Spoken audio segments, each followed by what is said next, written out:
Hey guys, it's Bro You Whack, and Blizzard is bringing a ton of changes to Overwatch 2 in Season 9, and would you believe it? The Overwatch community is upset!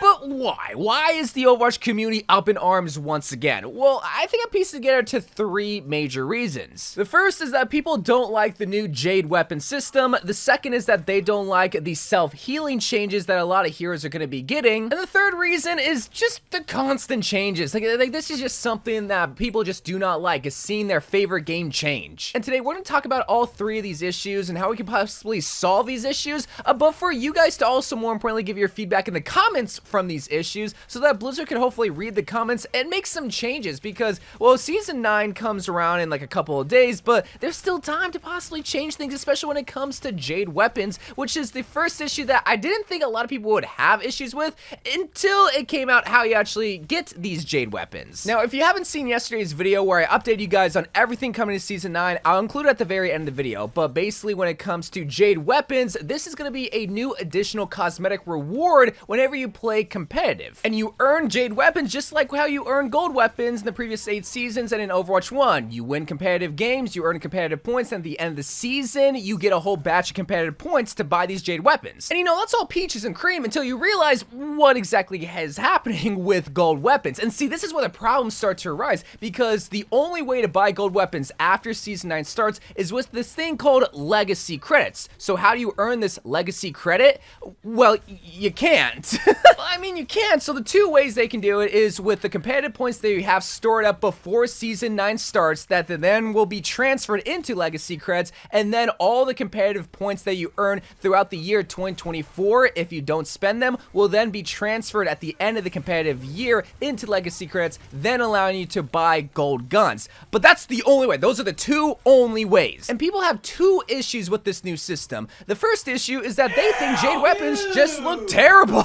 They think they straight up look cheeks, because green doesn't go with a lot of things. Green's one of my least favorite colors, so I can understand that. So a common suggestion is, why don't they just make diamond weapons like that Junkrat King Jameson skin? And I kind of have an answer for that. Do you know how many skins there are in the game? Just looking at Junkrat alone, he has over 30 skins, not even including the Overwatch League skins, which you have to include. So at least when it comes to Jade weapons, they just gotta make the gun skins green, and that's so much easier than trying to ice out every single skin. Hundreds of skins in the game and hundreds more in the future. But would Diamond look better? Absolutely. I mean, shoot, even Ruby and Sapphire I think would look better rather than Jade. But whatever, you don't have to equip the Jade weapons, it's not that big of a deal. But the other issue that is actually pretty valid is that now new players are gonna have a much harder time, basically an impossible time earning gold weapons. Because if there's a new player, like let's say they started last week, there is no feasible way for them to earn enough competitive points to get a gold gun for their favorite hero, and once Season 9 comes around,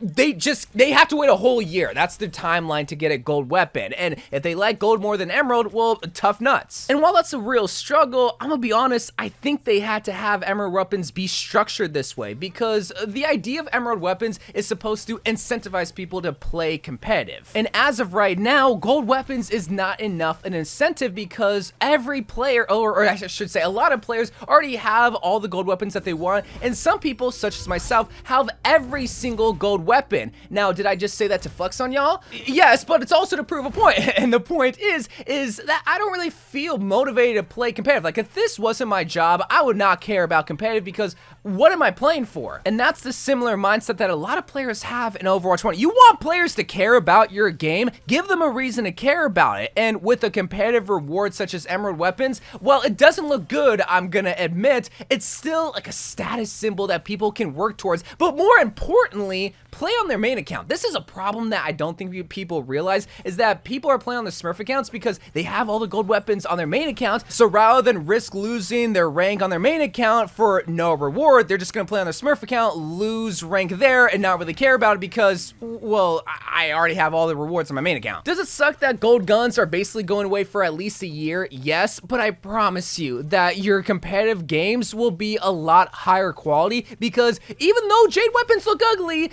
you're gonna want it for your main. I promise you, there's gonna be a ton of people that at least want it for their main. But speaking of people's mains, we gotta talk about the other thing that people don't like, which are the hero changes, because they finally revealed how the self-healing is gonna work for DPS and tank heroes, and they also revealed health pool changes, which I'll be honest, if people are freaking out about the health pool problems, I think they gotta focus their attention somewhere else, because they scaled up all the heroes, not just DPS, not just support, all of the heroes together, along with buffing the bullet sizes and the projectile sizes so that's easier to hit shots. What I'm basically seeing from all these changes is that they're trying to make a bigger like sample size for changes to be, well, made, because previously they were trying to nerf heroes by the most minuscule amount, whereas if they have more room to work with when it comes to health and projectile sizes, the changes are actually going to be meaningful. But with the self-healing changes, no matter how you spin it, people do not like the idea of DPS and tank heroes being able to self-heal, because that's the job of the supports. Do not hold the bad supports' hands anymore, because they should learn to get better.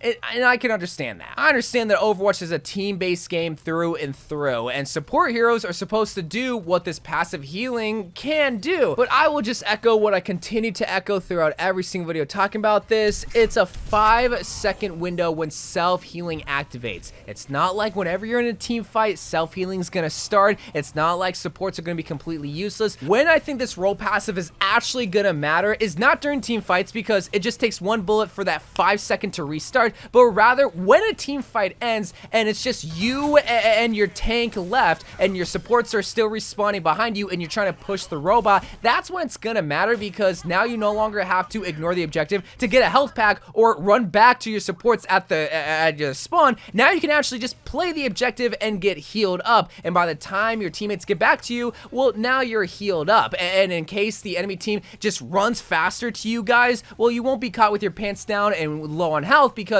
you'll be healed up. In theory, like, that's the theory, a game theory. And look, people are bringing up issues that like Soldier and Sombra and Tracer won't have that hard of a time stopping the 5 seconds from activating versus Hanzo and Mei and Widowmaker and heroes like that that actually have like time to charge their shots and stop that 5 seconds. But again, I don't think this universal role passive is gonna affect huge team fights. All it's really gonna do is affect the respawn time in between team fights. But then that leads into the third and final issue that people are having, which is thinking that Overwatch 2 is changing way too much. They don't like the new role passive. They don't like the new competitive changes. They don't like 5v5. They don't like the shop. They just don't like Overwatch 2. And this is something that I will be real, I really can't help you with. Like, I feel like you want to still live in the year 2017 with Overwatch 1 and Roadhog hooks being broken and loot box and all this. And Overwatch 2 just has to change with the times. And Overwatch 2 is going to change. And people hated on Overwatch 2 in Season 1 because they felt like it didn't change enough.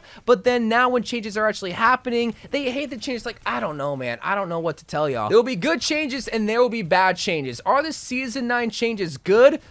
Nobody's played it yet. Like, y'all haven't played it and y'all are already writing it off. And I think this is the biggest issue with the Overwatch community, is that they want the game to change, but not like that. And I think this is the first time in a while where I genuinely think that these are gonna be some meaningful changes. I'm not saying good changes, but meaningful changes. And meaningful changes have to happen to make a better video game. And that's why I'm possibly on copium for Season 9, but also hopeful. I'm hopeful that Season 9 will be the stepping stone in the right direction of making a better game, because we've had 8 seasons with Overwatch 2 and it hasn't been working. But I think 5v5 can work. I think this monetization system can work. I think this new competitive system and reward system can work. And with these kind of changes, it's a step in the right direction. So hopefully Season 9 will just fix a lot of the issues that we've been having, and let's hope for better seasons from this point forward. But until then, I love you guys. Thank you guys for watching. More Overwatch 2 videos to come, and bye.